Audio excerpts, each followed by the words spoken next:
Auto অথবা taxi অথবা ট্রেনে দেবো। অটোটা পারলাম না, বাট ট্যাক্সিটা পেয়েছি। মানে অটোতে এসেছি কিন্তু মানে স্টেশন থেকে অটোতে এলাম, গিয়ে শালিমার ট্রেনে করে ঠিক আছে। যখন শালিমার যাবো হচ্ছে ট্যাক্সি করে, ট্যাক্সি তো হেলছে। দেখো এরকম মা বসে আছে।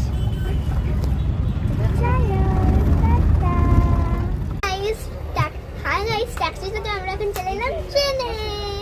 এখন ট্রেনে বসে আছি, কি অস্বস্তি লাগছে, মানে কি অবস্থা যে জানলার পাশে দিয়েছে। আমি বসে আছি 14 থেকে জল খাচ্ছি, আর কোনো আমার কাজ নেই। আমাকে দেখে বোতলটাও লজ্জা পেয়ে পড়ে গেল। এখান থেকে আমি সবাইকে দেখাবো। এদিকে দেখাবো না, কেউ চা খায় না। এখন কটা বাজে? 8টা।